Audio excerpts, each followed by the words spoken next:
हमारे साथ दो खास मेहमान जुड़ गए हैं, उनसे आपका तारुफ कराते हैं। डॉक्टर नरेश त्रेहन है हमारे साथ, एमडी मेदांता द मेडिसिटी के। स्वागत है सर आपका। और डॉक्टर सुनीला गर्ग है हमारे साथ, सदस्य हैं कोविड इंडिया टास्क फोर्स की। डॉक्टर त्रेहन, आपसे मैं शुरुआत करता हूं। भी 15,000 एक्टिव मामले हैं, लेकिन जो 24 घंटे के हम केसेस देख रहे हैं वो लगातार बढ़ रहे हैं दिन ब दिन। इसको आप गंभीर स्थिति अभी मानते हैं, चिंता करने की जरूरत है अभी?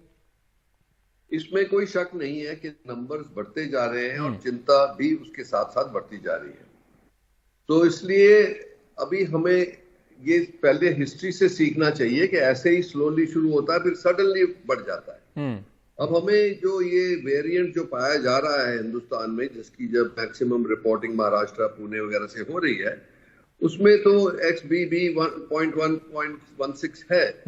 उसकी खसूसियत यही है कि वो फैलता जल्दी है पर इन्फेक्शन माइल्ड होती है। जैसे मेदांता एक बहुत बड़ा मतलब सेंटर है फॉर क्रिटिकल केयर, और कोविड में भी बहुत एक्सपीरियंस है हमें। तो आज के दिन हमारे हॉस्पिटल में भी एक दो जो पेशेंट्स थे वो डिस्चार्ज होकर घर चले गए हैं। मोस्ट ऑफ द पेशेंट्स जो आते हैं उनको होम क्वारंटीन में रखते हैं जी। तो दो बातें का मैं कहूंगा ध्यान रखना चाहिए। एक तो फ्लू भी के कई तरीके के फ्लू भी चल रहे हैं, H1N1 है, H3N2 है, और कॉमन फ्लू भी है। उसके साथ साथ लोगों को कोविड भी हो रहा है। तो एक तो टेस्टिंग का इंसिडेंस बहुत लो है। लोग कहते हैं अच्छा भाई फ्लू ही होगा या जो भी कुछ है, टेस्ट कराते ही नहीं है। पर जो लोग टेस्ट करा रहे हैं उनके अंदर ऑलमोस्ट 10% की पॉजिटिविटी निकल रही है। तो इसीलिए ये समझना है कि आंकड़े एक बात बता रहे हैं, और बिकॉज ऑफ लो टेस्टिंग ये हो सकता है कि इसके नंबर संख्या बहुत ज्यादा भी हो। तो इसीलिए हमें क्या करना है अब, एक तो क्राउडेड प्लेसेस से आपको अपने दूर रहना है जब तक ये सेटल नहीं हो जाता कि ये वेव निकल गई। दूसरी बात ये है कि खास करके जो लोगों को कोमॉर्बिडिटीज है या जो एल्डरली है, उनको अपना ख्याल और भी ज्यादा रखना है। और क्राउडेड प्लेस में जाना भी पड़े तो मास्क, N95 मास्क जरूर पहन लेना चाहिए। अपनी प्रोटेक्शन आपके लिए अच्छी रहेगी। दूसरी, अगर किसी को खांसी जुकाम होता है, चाहे कोई भी हो, फ्लू हो, कोविड हो, H1N1 हो, मास्क तो उस टाइम जरूरी पहनना है और अपने आप को सेल्फ आइसोलेट कर लें जब तक ये सिम्टम्स खत्म ना हो जाए। एहतियात तो जरूरी है ही यहाँ पर। लेकिन डॉक्टर त्रेहन, ये भी मैं आपसे समझना चाहूंगा साथ साथ, क्योंकि अभी ये कहा जा रहा है कि इसकी सिवियरिटी को देखा जा रहा है कि इससे कितनी दिक्कत लोगों को हो रही है इस वेरिएंट से। आपके पास जो मरीज आ रहे हैं उनको क्या कुछ गंभीर शिकायतें आप देख रहे हैं, या फ्लू जैसे सिम्टम ही सिर्फ जो है वो दिख रहे हैं अभी? नहीं, देखो, ये 2 दिन से और 8 दिन के सिम्टम्स या बुखार या खांसी जुकाम तक हमें मिला है। तो कई लोग तो एकदम ठीक हो जाते हैं 2 दिन में, और कई लोग हैं जिनको 7-8 दिन तक तकलीफ होती है। और ये भी है कि उसके बाद वीकनेस काफी दिन चलती है। तो इसीलिए ये मेरा कहना ये है कि चाहे कितनी माइल्ड हो, आपको ऐसी लापरवाही नहीं करनी चाहिए कि आपको कोविड लगे। तो इसीलिए अवॉइड करना है, प्रोटेक्ट करना है, हैंड हाइजीन रखनी है। मास्क जो है जब खास करके बाहर क्राउडेड प्लेस में जाओगे तब पहन लेना, खास करके जो लोगों को कोमॉर्बिडिटीज है या एल्डरली है। अगर जो इतनी प्रोटेक्शन करोगे तो दैट्स द बेस्ट। और सतर्क रहना है कि कोई आपके आसपास खांसी जुकाम कर रहा है तो आप उससे दूर ही रहे। सतर्क तो रहना ही है। अगर आपको खांसी जुकाम भी हो रहा है तब भी आप जो है वो ख्याल रखिए और अपने आप को जो है सुरक्षित रखने की कोशिश की। डॉक्टर सुनीला, आपके पास में यहाँ पर आता हूँ। हमने देखा दिल्ली के मुख्यमंत्री ने भी आज बैठक की, उन्होंने भी कहा कि अभी चिंता की बात यहाँ पर नहीं है। लेकिन जैसे कि डॉक्टर त्रेहन भी बता रहे थे कि हम जो पिछले अनुभव हमारे रहे हैं कि हल्के हल्के मामले आते हैं फिर एकदम से जो है रफ्तार बढ़ जाती है। तो इसको आप कैसे देख रहे हैं फिलहाल की जो कोरोना की स्थिति है? आपको क्या ये चिंताजनक लगता है, या लोगों को अभी थोड़ा संभल कर रहने की सिर्फ जरूरत है? देखिए, मैं ये जरूर कहूंगी कि being a public health person हमें चिंता की बात नहीं है, परंतु हमें सतर्क रहने की बहुत ज्यादा जरूरत है। यानी कि जो हम मॉनिटरिंग कर रहे हैं उसको हम क्लोजली हमें मॉनिटर करना है, और किस तरीके के वेरिएंट्स आ रहे हैं बहुत जरूरी है। और जैसे कि डॉक्टर त्रेहन ने बताया, इस टाइम हम डबल वेपन वाली सिचुएशन में हम H3N2 भी देख रहे हैं, H1N1 भी देख रहे हैं, एडिनोवायरस इन्फेक्शन भी देख रहे हैं, साथ ही साथ हम SARS-CoV-2 भी देख रहे हैं, और इनके सिम्टम्स लगभग सेम होते हैं।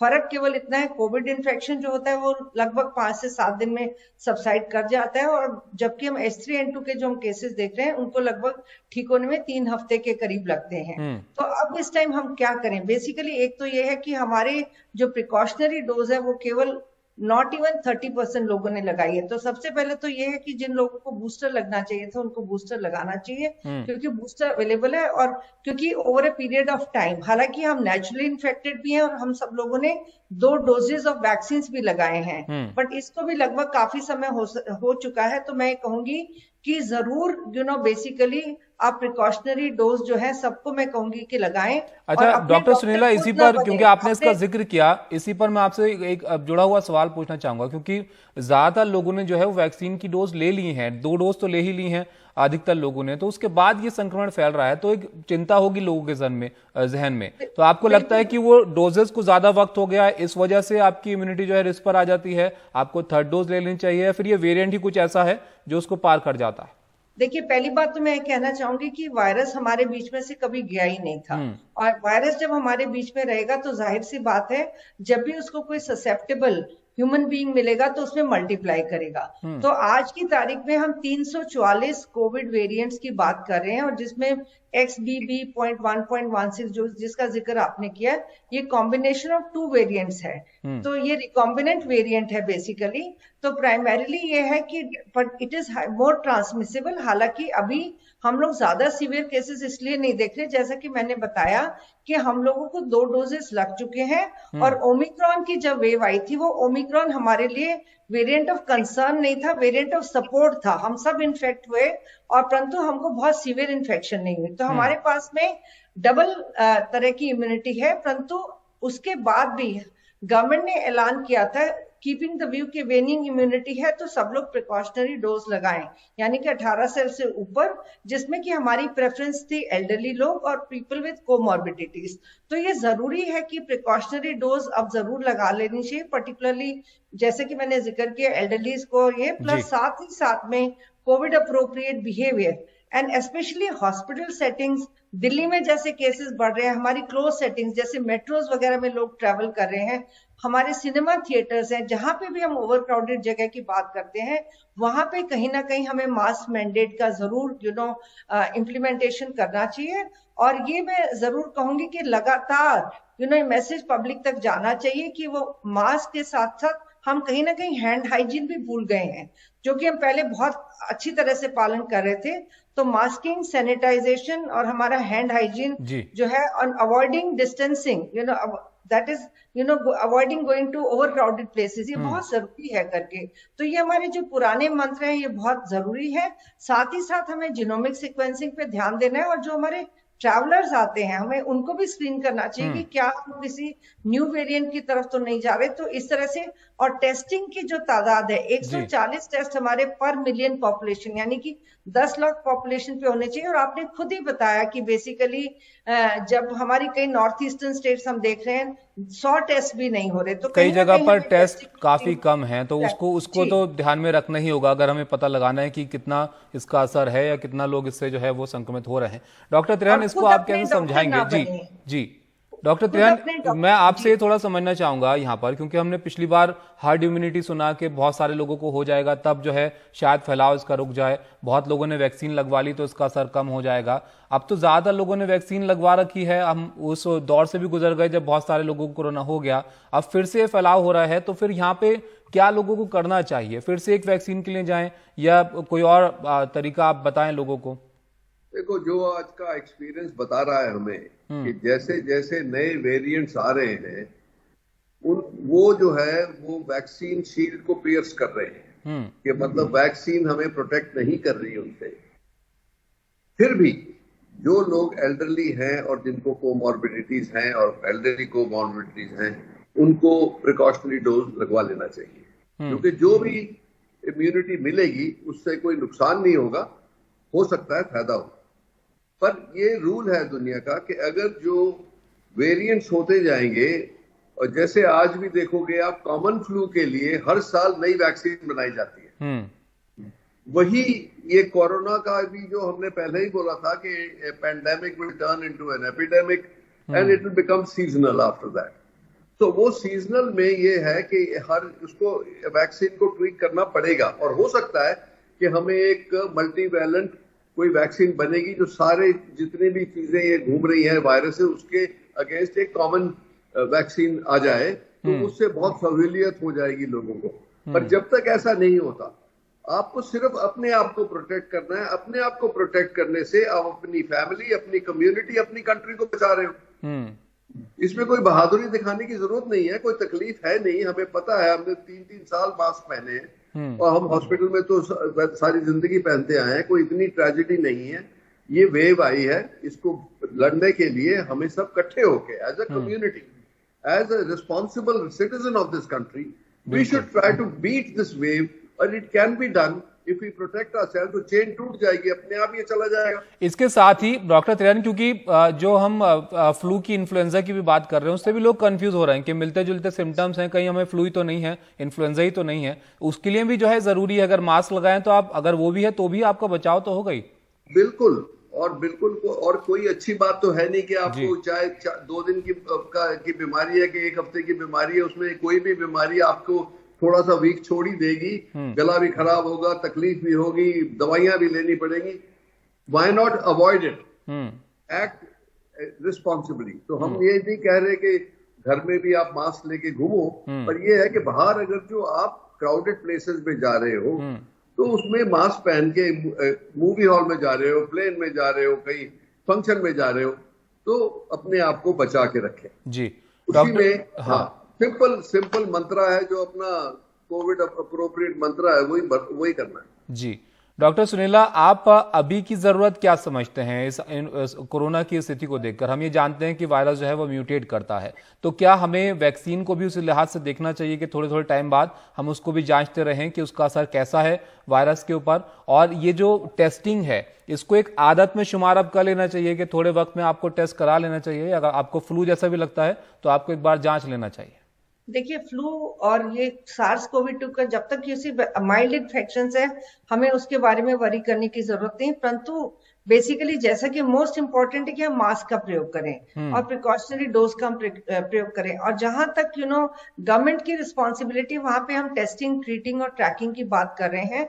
और हमारा कम्युनिकेशन सिस्टम नेशनल, स्टेट और डिस्ट्रिक्ट लेवल तक ऑलरेडी बना हुआ है। तो हमें बेसिकली प्रिकॉशनरी डोज पे बहुत ज्यादा जोर देना है। और तीसरी चीज मैं ये कहना चाहती हूँ कि हमारे पास में फ्लू के लिए वैक्सीन अवेलेबल है, जिसके लिए बेसिकली एल्डरली और एल्डरली विद कोमॉर्बिड्स, बच्चों को तो पीडियाट्रिशियंस लगाते हैं, परंतु एल्डरलीज और कोमॉर्बिडिटीज वालों को भी जरूर लगाना चाहिए। बल्कि हर साल, जैसे कि अभी कहा गया है कि WHO हर साल बताता है कि कौन सा वेरिएंट सर्कुलेशन में, और उसके हिसाब से वैक्सीन बने हुए हैं। और कहीं ना कहीं हमारी फार्मा इंडस्ट्री को ये हम बहुत समय से कह रहे हैं कि जरूरत है कि अपने वैक्सीन को रीट्वीक करने की और देखने की कि वाकई में जो सर्कुलेटिंग स्ट्रेन्स हैं उसके हिसाब से हम वैक्सीन को मॉडिफाई करें। Whether it will become once a year dose, ये तो टाइम ही बताएगा। और मैं ये भी कहूंगी कि खुद के डॉक्टर ना बने और अपने आप मनपसंद एंटीबायोटिक ना ले, क्योंकि हम एक एंटीबायोटिक रेजिस्टेंस के ऑलरेडी टॉप पे बैठे हैं। तो कहीं ना कहीं इस चीज पे भी हमें बहुत ज्यादा ध्यान देना है। डॉक्टर त्रिहन, बहुत जल्दी से मैं ये आपसे समझना चाहूंगा, जो कि डॉक्टर सुनीला ने भी जिक्र किया यहाँ पर कि एंटीबायोटिक रेजिस्टेंस, ये क्या होता है? ये थोड़ा आप लोगों को समझाइए, क्योंकि आप, जैसे कि आपने भी बताया कि घबराने की जरूरत नहीं है। अगर आप घर पर भी हैं, आपको कोरोना हुआ है, तो खुद से जो लोग दवाइयां खाने लग जाते हैं, वो कैसे बचना चाहिए उनको, खासकर एंटीबायोटिक्स के मामले में? ये तो सबको पता है और ये बिल्कुल प्रूव हो गया है कि वायरल इन्फेक्शन में एंटीबायोटिक का कोई रोल नहीं होता, क्योंकि उसका कोई इफेक्ट पड़ता नहीं। उसका बुरा इफेक्ट ये होता है कि अगर जो आप लापरवाही से एंटीबायोटिक्स यूज करोगे तो उसके जो बैक्टीरिया जो उसको ससेप्टेबल है वो म्यूटेट करके रेजिस्टेंट बन जाते हैं। तो अगर जो आपको जरूरत नहीं है और एंटीबायोटिक यूज किया जा रहा है, दूसरा उसका पूरा डोज नहीं लिया जा रहा और पूरा कोर्स पूरा नहीं किया गया, तो वो बैक्टीरिया आधा इफेक्ट होता है, आधा मरता है और फिर अपना रेजिस्टेंस डेवलप कर लेता है। इसको आसान भाषा में अगर समझें डॉक्टर त्रिहन, तो एंटीबायोटिक्स का असर होना आप पर बंद हो जाएगा अगर आप जरूरत से ज्यादा लेंगे तो। कई एंटीबायोटिक्स ये देखोगे क्योंकि लापरवाही से यूज किए गए हैं। एक तो ये लोग सेल्फ मेडिकेशन बहुत करते हैं इंडिया में आप जाएंगे तो केमिस्ट्री आपको दे देगा कुछ कि भाई गला खराब है तो ये ले लो, ये एंटीबायोटिक ले लो, ये कर लो। तो ये नहीं करना है, बिल्कुल नहीं करना है, क्योंकि इससे आपको भी हानि हो रही है, क्योंकि अगर जब असली इन्फेक्शन होगी उस टाइम वो एंटीबायोटिक काम करेगा ही नहीं। दूसरा, नेचुरली ये प्रॉब्लम हो जाता है, सारी पॉपुलेशन को सेम प्रॉब्लम हो जाता है जो आपको हो रहा है कि बैक्टीरिया म्यूटेट कर जाते हैं, बैक्टीरिया फिर रेजिस्टेंट हो जाते हैं, वो रेजिस्टेंस जो है वो फिर एंटीबायोटिक्स को इफेक्टिव नहीं होते। तो उसके बाद क्या है कि आज के दिन हम इस मुकाम पे खड़े हैं कि we are running out of antibiotics. अब बैक्टीरिया और एंटीबायोटिक्स की रेस चलती जाती है सारी जिंदगी, पर आज के दिन हम डिसएडवांटेज में हैं एज ए फार्मास्यूटिकल या मेडिकल प्रोफेशन के हमारी जो ज्यादा से ज्यादा तादाद में जो है बैक्टीरिया रेजिस्टेंट हो गए हैं। तो हमें ये स्टूवर्डशिप जिसको कहते हैं एंटीबायोटिक स्टूवर्डशिप, या उसका सिंपल टर्म होगा कि as a responsibility that we must take responsibility कि इसको रेजिस्टेंस को हम बढ़ने नहीं देंगे, क्योंकि एक दिन हमारे पास ऐसा सिचुएशन आ जाएगी कि जिन लोगों को इन्फेक्शन होगी उनको हम ट्रीट कर ही नहीं सकेंगे। ये तो आप हिसाब से अंदाजा लगा सकते हैं। तो ये बातें हैं जिसका आपको ध्यान रखना है, जो कि यहाँ पर डॉक्टर त्रेहन भी बता रहे थे और डॉक्टर सुनीला ने भी इसका जिक्र किया। बहुत शुक्रिया आप दोनों का हमारे साथ जुड़ने के लिए।